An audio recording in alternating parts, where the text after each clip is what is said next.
오늘 경제 주식 마무리, 오늘 경주마 주제는요. 국내 증시 향방에 대해 한번 제대로 진단해 보겠습니다. 이제 2월의 고점 지수 이에 지금 오늘장 쉬어가는 모습을 보였는데 2월의 고점에 지금 한 발 한 발 내딛고 있는 상황이거든요. 자, 그렇다면은 현 시점에서는 뭐 추가 상승을 위한 건강한 조정이 당분간 나올지 아니면은 뭐 계속해서 상승의 연속성을 보여줄지 여부를 좀 따져봐야 될 것 같은데 지금 현 자리 우리 정경민 팀장님은 어떻게 보십니까? 많이 고점이라고 보십니까? 아니면은 그래도 충분히 더 상승 업사이드가 있다고 보십니까? 결론적으로 말씀드리면 올해는 적어도 셀인 메인은 아닐 것 같다. 저는 더 고점을 경신할 수 있는 가능성은 높다. 이렇게 좀 먼저 결론을 드리도록 하겠고요. 이제 사실 뭐 건강한 조정이지만 기분 좋은 조정은 사실 없죠. 근데 이제 우리가 정신 승리를 위해서 이제 건강한 조정이라고 말씀을 드리는데 사실 이제 노출된 악재가 지금 이제 해소되는 과정으로 저는 보고 있습니다. 그러니까 딱히 이게 불거진 악재가 없다라는 점이 저는 강점이라고 생각이 들고요. 그래서 이제 긍정적으로 이제 말씀을 드리는 부분이고, 그리고 코스피 기준으로 약간의 이제 오차는 있겠습니다만 PBR로 봤을 때는 지금 0.88배거든요. 그렇게 보면 뭐 부담스러운 수준도 아니고요. 뭐 코스닥도 바이오와 2차 전지 전반적인 그런 비우호적인 그런 상황에도 불구하고 뭐 지금 뭐 크게 뭐 주가가 지수가 이렇게 낮은 그런 상태도 아니기 때문에 저는 향후에 이제 금리 자극 혹은 외국인들의 수급이 들어올 경우에는 더 개선될 여력은 굉장히 높다라고 좀 보고 있습니다.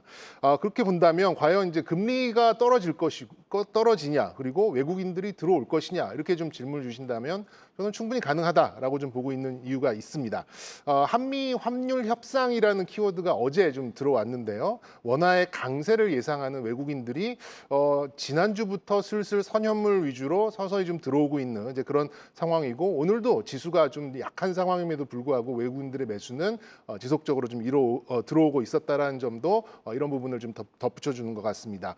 그렇기 때문에 원화가 이렇게 좀 강세 그런 국면으로 갈 경우에는 한국은행은 더 적극적인 금리 인하를 펼 수 있는 이제 그런 배경이 좀 될 수 있기 때문에 속도는 모르겠습니다만 방향성에 있어서는 일단 걱정할 단계는 아니다라는 말씀 좀 드리고 싶고요. 그런 면에서 봤을 때는 3월 고점 정도가 큰 문제가 될 수는 없을 것 같다라는 긍정적인 말씀 드려보도록 하겠습니다. 속도는 모르겠지만 방향은 상향 방향이 확실하다라는 말씀 주셨습니다. 자, 우리 증시 5월을 거치고 나면 강세로 전환할 거란 기대감도 살아나고 있는 상황입니다. 이화진 과장님, 양시장 이렇게 상승 재료를 좀 꼽아본다면 어떤 재료들이 있을까요? 결국 이제 간세라 좀 생각을 하고 있습니다. 물론 이제 중국이 이제 어느 정도 이제 막바지에 가고 있는 상황이고, 이제 7월 초까지 결국에는 90일 유예가 이제 마무리되는 시점인데, 결국 미국은 이제 7월 달에 이제 부채 한도 협상을 위해서 빠르게 금리를 내려야 되는 거고, 트럼프도 굉장히 조급해지고 있는 상황에서 저는 제가 볼 때 일본과의 협상이 마무리가 되는 게 좀 굉장히 중요할 것 같습니다. 왜냐하면은 사실 우리나라의 대표적인 섹터 중에 하나가 자동차가 반등이 세게 못 나왔죠. 결국에는 일본과의 간세 협상이 좀 굉장히 중요할 것으로 보이고 있는데, 물론 이제 내일 파월 의장도 이제 어느 정도 이제 기자회견에 있는 상황에서 결국 트럼프와 이런 갈등이 지속될 건데, 물론 이번 주에 우리가 소비자 물가지수 발표가 있었지만은 결국 다음 달까지는 좀 확인이 좀 필요한 상황입니다. 만약에 다음 달에 물가가 어느 정도 잡히게 된다라고 하게 되면은 결국에는 우리가 결국은 7월이냐 아니면 9월이냐 이런 금리 인하 이슈가 어느 정도 명확한 통화 정책 방향이 좀 이루어진다라고 하게 되면은 결국에는 우리가 간세에 대한 불확실성이 하나 둘씩 해소가 된다라고 하게 되면 저는 개인적으로 5월 달보다 6월 달이 좀 강한 시장에 좀 갈 수 있지 않을까 생각을 하고 있습니다. 네, 알겠습니다. 불확실성이 어느 정도 마무리되는 국면 6월 달이 조금 더 확실한 상승이 나올 가능성이 크다라고 말씀해 주셨는데, 자, 그렇다면 방향은 상승이지만 속도는 글쎄 모르겠다라고 말씀해 주셨던 우리 정경민 팀장님, 상승에 좀 제한을 줄 수 있는 악재 요소도 우리가 고민해 볼 필요가 있어 보이는데요. 악재 요소에는 어떤 것들이 있을까요? 딱 한 단어로 좀 축약을 드리자면, 키워드를 꼽자면 저는 역시 인플레이션이 아닐까 생각이 들어요. 그러니까 외국인들이 우리나라의 지수를 보는 관점은 이제 경기 민감의 어떤 바로미터로 보는 이제 그런 경향이 좀 있습니다. 당연히 이제 중국과 미국의 어떤 이제 경기 시그널에 이제 후행하는 이제 그런 부분도 있겠습니다만, 지금 우리나라 증시를 보고 외국인들의 수급을 봤을 때는 지금 당장 뭐 경기 침체, 뭐 경기 둔화 이런 것들을 이제 훅 땡겨와가지고 그걸 뭐 지수에 반영시키면서 찍어 누르는 그런 형태는 최소한 아닌 것 같아요. 그런 면에서 봤을 때 외국인도 살짝 눈치를 보고 있는 것 같은데 역시 이제 가장 큰 아킬레스건이라고 볼 수 있는 부분이 인플레이션 컨트롤에서 이제 실패를 하는 경우가 아무래도 이제 시장에는 가장 큰 좀 조정 요인으로 작용하지 않을까 생각이 들고요. 지금 현재 미국이 에너지에 올인을 하면서 유가를 붙잡고 있는 것도 어떻게 보면 이제 근본적인 비용을 컨트롤할 수 있는 유가를 아무래도 컨트롤하려고 해서 물가를 잡고자 하는 이제 그런 부분이 가장 크다라고 좀 보고 있습니다. 그렇기 때문에 인플레를 못 잡고 달러가 뭐 지난달처럼 약간 망가지는 그림이 나온다면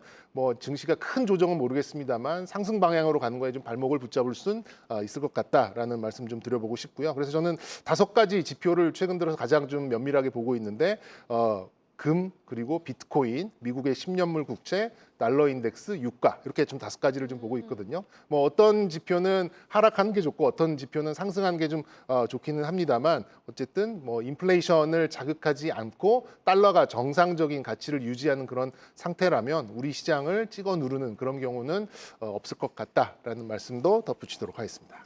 네, 지수도 지수지만 인플레이션 관련한 인덱스로 활용되는 이 5가지 지표 좀 꼼꼼하게 우리도 지켜볼 필요가 있어 보입니다. 자, 외국인의 수급 동향에 한번 집중을 해보도록 하겠습니다. 지금 오늘 지수가 하락했음에도 불구하고 우리가 그래도 뭐 정신 싸움일 수 있겠지만 건강한 조정이라고 말할 수 있는 데에는 바로 외국인의 매수가 좀 지속 유입됐기 때문인 것 같아요. 7거래일 연속 거래소에서 외국인의 매수가 유입되고 있거든요. 어떻게 보세요? 계속 외국인이 좀 사줄까요?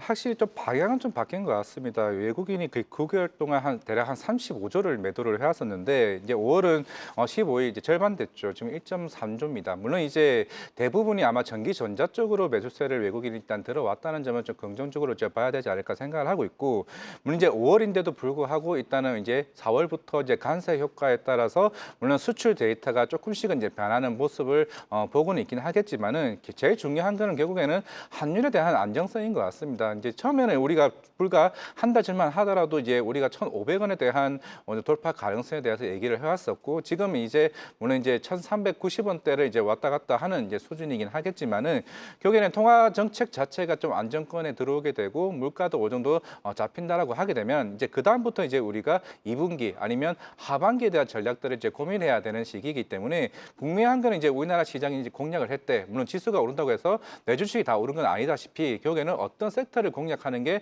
굉장히 좀 중요하다라고 좀 볼 수가 있을 것 같습니다. 특히나 최근에 대미 수출 쪽에 대한 마이너스 적자도 나오기도 해왔지만은 적어도 반도체 쪽은 계속 꾸준하게 수출이 이제 커가지고 있는 측면이 있는 상황이기 때문에 분명한 거는 우리가 여러 섹터들 간에 대한 공략 자체가 전략이 좀 중요하다 정도로만 말씀을 드리겠습니다. 네, 알겠습니다. 여전히 실적 발표가 이어지고 있는 상황입니다. 실적을 발표한 지금 동국제약, 셀트리온 제약, 농심의 넥스트레이드 애프터마켓 현황도 한번 살펴보도록 하겠습니다. 먼저 동국제약입니다. 1분기 매출이 지금 사상 최대를 기록했습니다. 매출 2,237억 원, 영업이익 253억 원을 기록하면서 애프터마켓에서 무려 6.5% 급등하는 양상을 지금 보여주고 있고요. 셀트리온 제약도 한번 살펴보도록 하겠습니다. 1분기 영업이익이 전년 동기 대비 191% 급증한 수치를 기록은 했지만 주가는 0.42% 하락세를 보이고 있는 가운데 농심도 한번 살펴볼까요? 농심의 1분기 실적입니다. 과연 삼양식품의 황제주 뒷자리를 또 후발주자로 따라갈 수 있을지 현재의 시각 농심은 애프터마켓에서는 소폭 하락세를 보이고 있지만 1분기 실적 어떻게 나왔죠? 네, 농심 같은 경우에는 1분기 영업이익 561억 원을 기록하면서 전년 동기 대비 8.7% 감소한 수치를 발표함에 따라서 주가의 반응은 미적지근한 상황입니다. 자, 그러면 향후 섹터별로는 어떤 움직임을 보일지 한번 섹터별로 좀 좁혀볼게요.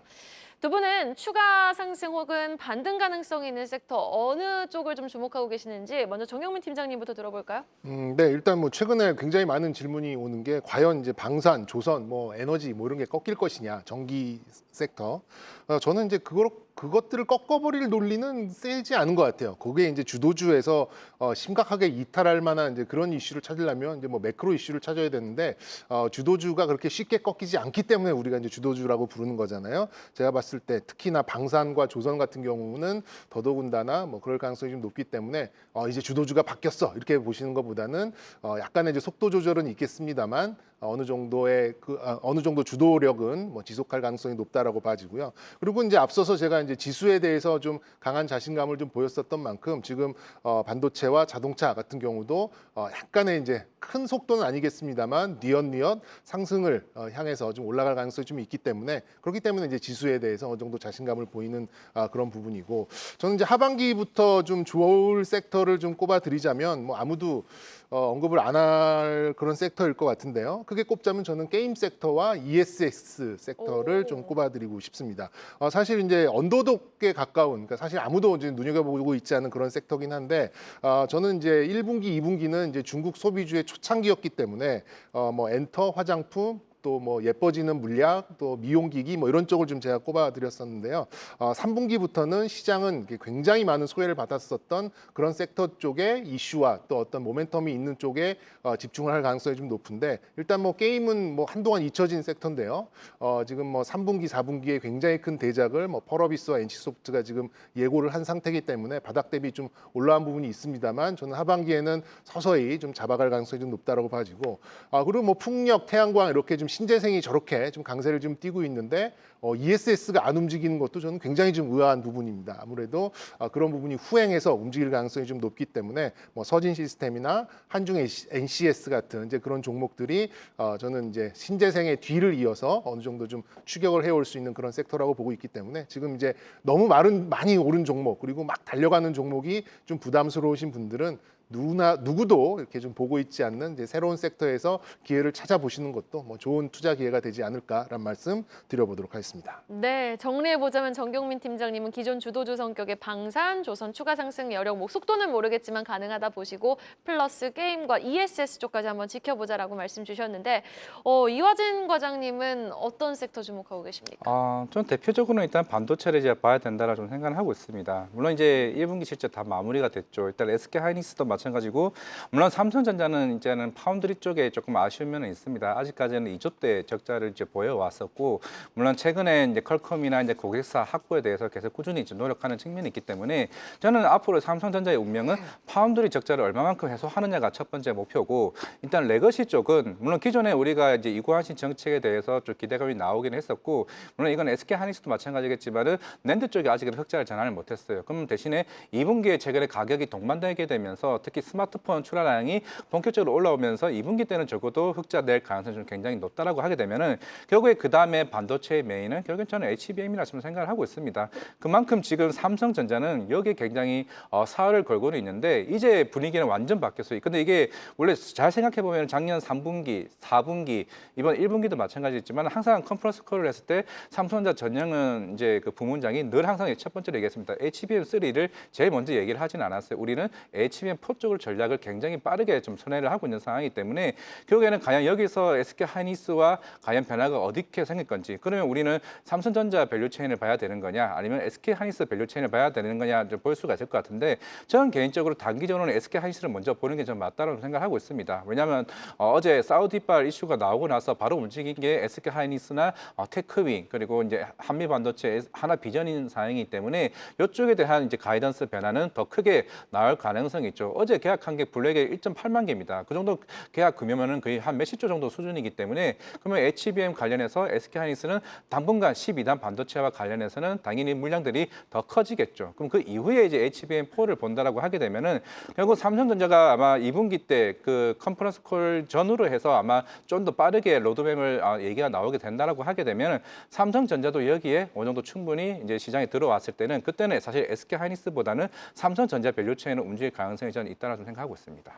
네, 알겠습니다. SK 하이닉스, 뭐 테크윈 같은 종목들도 한번 주시해 보도록 하겠습니다. 자, 그렇다면 반면에 2분기 좀 소외 가능성이 큰 섹터나 종목을 한번 추려보고 싶은데 정경민 팀장님은 어느 쪽은 지금 조금 2분기 때는 조심해야 된다고 보십니까? 조심한다라기보다는 이제 저는 로봇주 같은 경우는 조금 이제 휘발성이 있지 않을까 단기적으로 봤을 때 뭐 중장기로 봤을 때는 뭐 의심의 여지는 없겠습니다만 이제 대선 전후에 이제 일시적으로 이제 공약이나 뭐 이런 것들의 정책 관련돼서 반짝 움직이는 이제 그런 부분이 좀 있을 수 있기 때문에 지금 로봇주는 하여튼 올해 좀 잘 나간다고 했습니다만 뭔가 보여준 게 아직 없잖아요. 뭐 네. 계속해서 이제 휴머노이드 뭐 이름만 나오고 뭐 무슨 이렇게 뭐랄까요, 뭐 동영상 뭐 이런 것만 좀 나오고 있는 상황이기 때문에 양산이 됐던 상업성에 대한 증명이 됐던 뭐라도 하나가 좀 나와줘야 되는 가시적인 이제 그런 것들이 좀 필요하지 않을까. 그래야지만 모멘텀을 갖고 방향성을 가져가지 않을까 이렇게 생각을 하고 있고요. 그리고 이제 관망이 필요한 곳은 약간의 이제 좀 긍정적으로 관망을 하는, 그러니까 좋아지는지를 좀 봐야 되는 이제 그런 관망이 필요한 곳은 역시 경기 민감 소재 쪽입니다. 그러니까 소위 말해서 이제 뭐 철강이나 또 이제 석유화학 뭐 이런 쪽을 좀 말씀드릴 수 있겠죠. 선반영이 돼서 이제 좀 오르긴 했습니다만 미중 간의 분쟁이 소멸된 게 아니라 이제 유예의 그런 분위기고, 경기 성장률, 경기의 후퇴 뭐 이런 것들에 대해서 계속해서 이제 우리가 조심하고 있는 이제 그런 상황에서 가장 일선에 있고 민감도가 가장 높은 섹터를 무작정 담아가는 것보다는 그래도 좀 관망을 통해서 개선된 것을 보고 어느 정도 이제 비중을 올려야지만 우리가 좀 리스크 관리가 조금 더 수월하지 않을까라는 그런 관점을 좀 드리도록 하겠습니다. 네, 알겠습니다. 추가적인 숫자를 확인해 볼 섹터는 이제 로봇이라든지 철강, 뭐 석유화학 쪽 시클리컬 업종이 되겠습니다. 자, 이화진 과장님은 어느 쪽 조금 이제 소외 가능성이 있다고 보십니까? 일단은 아마 이게 계약건들이 아마 조만간 나올 것들, 뭐 원전도 포함이고 저는 방산도 마찬가지라 좀 생각을 하고 있습니다. 물론 이제 수장고 꽉 찼죠. 뭐 다 알고는 있습니다. 이제 그 예로 첫 번째 현대로템 아까 실적 발표 나오면서 컨퍼런스에서 얘기를 한 게 CFO가 이런 얘기를 했습니다. 이제 조만간 폴란드 2차 수출 계약 관련해서 지연 이슈는 없다고 얘기했죠. 근데 사실 주가가 그렇게 움직이지는 않았습니다. 시장에서 다 인지를 하고 있다는 거죠. 그러면 원전도 이제 마찬가지입니다. 이제 체코 원전 당연히 저도 이제 원전은 좀 중장기적으로 굉장히 긍정적으로 보는 측면이 있긴 하겠지만은 물론 이제 지금 두쿠바니 이제 원전 자체가 한 24조 이제 물량이긴 하겠지만은 당연히 여기서 이제 웨스팅하우스가 가져갈 물량들이 물론 이게 공개는 아니긴 하겠지만은 이게 APR 1,400 관련해서 한 2조 아니면 한 1.5 정도 사이지 않을까 좀 생각을 하고 있습니다.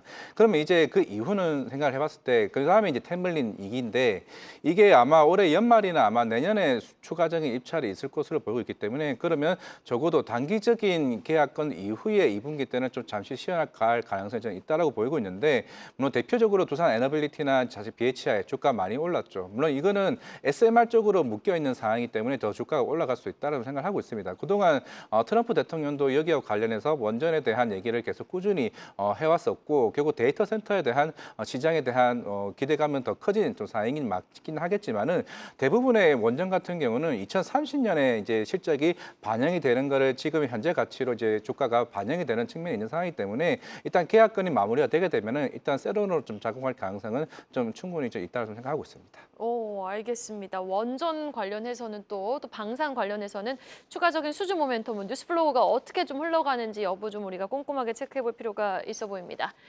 자, 그렇다면 두 분 모두 일단 증시 반등을 기대한다고는 말씀을 해주셨어요. 속도가 문제지.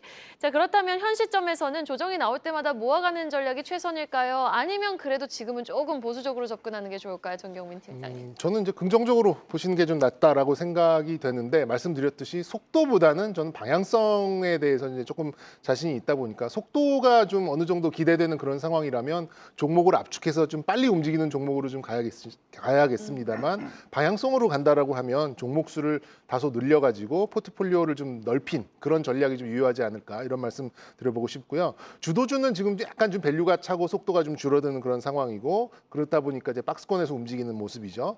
그리고 이제 튀어오른 종목들 그리고 특히나 이제 대선 관련된 그런 테마주들은 이제 부담이 되고 이제 그런 상황이고 또 소외된 종목들은 아직도 반응이 없다 보니까 제가 보기에는 이제 수익난 종목들에서 일부 현금화를 통해서 약간 이제 소외된 종목들을 담아가는 포트폴리오 종목의 다변화 전략, 요게 좀 먹히지 않을까 이렇게 좀 예상을 하고 있고요. 절대적으로 이제 무작정 따라가기보다는 선관망 후 대응 뭐 이런 자세로 시장의 선순환을 지켜보면서 대응하는 이제 약간 천천히 가는 그런 자세가 좀 어울리지 않을까 이런 말씀 드려보도록 하겠습니다. 네, 알겠습니다. 우리 이화진 과장님은 지금 그럼 조정 나올 때마다 담아가는 전략 긍정적으로 보세요? 네, 그런데 대신에 기존에 우리가 3만기 때 많이 올라왔던 종목들에 대한 부담은 전 충분히 있다고 생각하고 있습니다. 뭐 조선, 방산. 거기에서 이제 결국에는 어떤 쪽으로 매기가 쏠릴 것 같으냐. 저는 이제 반도체는 아까 앞에서 얘기를 했었고 최근에 제약바이오 흐름들이 굉장히 노이즈가 굉장히 많죠. 저기서 저는 굉장히 오히려 기회가 나올 수 있다고 생각을 하고 있습니다. 약가이나 만약 약가를 인하를 하게 되면 오리지널 의약품 자체가 가격이 인하가 되면 바이오 시민의 입장에서는 굉장히 불리하죠. 물론 지금 PBM 업체들을 압박을 하고는 있긴 하겠지만은 만약에 여기서 어떠한 힌트가 나오냐? 저는 제가 봤을 때는 사실 셀트리온이나 상선 바이오로이스 이제 자회사 있는 바이오 에피시 쪽은 조금 조심할 필요는 있다고 생각을 하고 있고 다음 달에 6월 7일 날 이제 머크와 할로자임 관련된 특허 관련 이슈들이 그 결과가 나오게 됩니다. 그게 만약에 마무리가 되게 되면 알티어전도 마찬가지고 오늘 새벽에 이제 머크사의 쪽에서 컨퍼런스에서 얘기를 해왔던 만큼 실제로 그 SC 제형과 관련된 그 CMS 이슈들은 생각보다 노이즈가 사실은 크게 갈 가능성이 굉장히 줄어든 상황이라고 좀 생각하고 있습니다. 오늘 알티어전 주가가 줄어들었죠. 결국에는 향후에 우리가 이제 아스코나 그 이후에 학회에 있을 경우 특히 기술 이전이 많은 기업들 리가켄 바이오나 ABL 바이오나 알티어제 최근에 주가가 많이 빠졌던 것들에 대한 접근성이 결국에는 향후에 파월 의장이 오히려 금리 인하에 대한 시그널이 나온다고 했을 때 제약바이오 쪽으로 매기가 쏠릴 가능성이 있다고 생각하고 있습니다. 네, 알겠습니다. 제약바이오주 지금 이벤트는 앞두고 있지만 발표 일정은 앞두고 있지만 하락하고 있는 종목들 좀 압축해서 주목해 볼 필요가 있어 보입니다. 자, 그리고요. 우리 증시 뭐 약세 중 하나로 저평가가 꼽히고 있는데 환율도 뭐 그 영향이 있을 테고 그런데 뭐 대만 달러와 같이 연동되어 가지고 워낙 강세 현상도 지금 나오고 있는 가운데 플러스 공매도도 이미 이제 벌써 다 재개가 됐습니다. 그렇다면 우리 증시 저평가 2분기에는 개선될 수 있는 겁니까?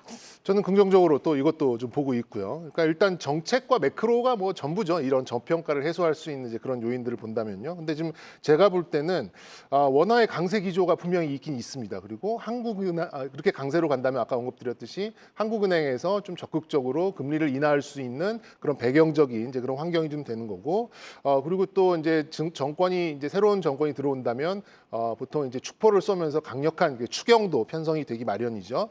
그리고 또 최근 들어서 특정 후보가 이제 뭐 밸류업과 뭐 배당 분리 과세 뭐 이런 좀 이슈도 시장에 좀 던졌고요. 뭐 이런 좀 기본적인 정책과 매크로의 그런 환경이라면 뭐 사실 이렇게 지금 우리 시장에 이렇게 좀 긍정적인 그런 포인트를 더 주는 거지 부정적이지는 않다 이렇게 말씀드릴 수 있겠고 그리고 또 이제 수급적으로 봤을 때 코로나 이후에 우리나라에 대한 외국인들의 비중이 지금 4년 동안 최저 수준에서 이제 좀 나아지는 상황이거든요. 이런 것들을 좀 감안을 하면 저는 좋은 의미에서의 불확실성이 훨씬 더 크다 이렇게 좀 볼 수 있겠고 결국 이제 종목 선택이 중요하겠습니다만 적어도 지수에 대한 그런 중기적인 시계열로 봤을 때는 후퇴할 가능성보다는 뭐 이렇게 손해 볼 가능성은 크지 않다. 저는 뭐 굉장히 긍정적인 그런 포인트들이 많다. 이런 점들 좀 강조해 드리겠습니다. 네, 알겠습니다.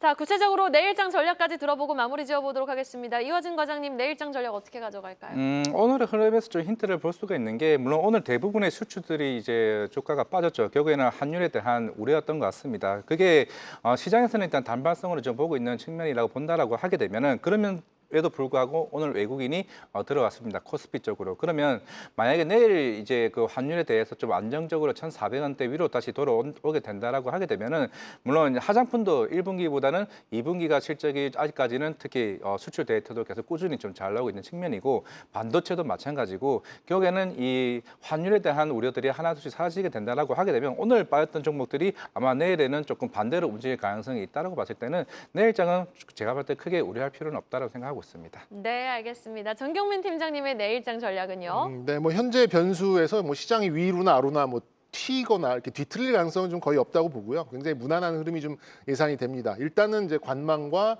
시청자 여러분의 그런 이제 포지션을 유지하는 게 뭐 저는 좋다라고 봐지고요. 그리고 이제 내일 시장 과연 이게 미국과 이렇게 동조된 그런 현상이 나오는가 아니면 국내 시장 자체적으로 어떤 모멘텀이 나오는가를 좀 보시는 게 좀 중요할 것 같은데 만약에 국내 자체적인 흐름이 좋은 흐름이 나오는 이제 그런 섹터나 종목이 있다면 단기적으로 좀 이렇게 매매를 해보시는 것도 좀 좋지 않을까라는 생각이 들고 저의 관심도는 아까 언급을 드렸듯이 지금 소외를 받고 있는 게임이나 ESS 정도의 그쪽에서 좀 기회를 보시는 것도 어떨까라는 마지막 말씀도 드려보도록 하겠습니다. 게임, ESS, 반도체, 바이오 한번 주목을 해보도록 하겠습니다. 다 주목해야 된 것 같지만 그래도 지금 살짝 힌트를 주셨거든요. 관련된 종목들 또 압축해서 주목해보죠. 지금까지 정경민 팀장, 이화진 과장과 함께했습니다. 말씀 고맙습니다. 계속해서 다양한 경제 이슈를 알고 싶다면 구독과 좋아요, 알림 설정 부탁드립니다. AI 캐스터 권미정이었습니다.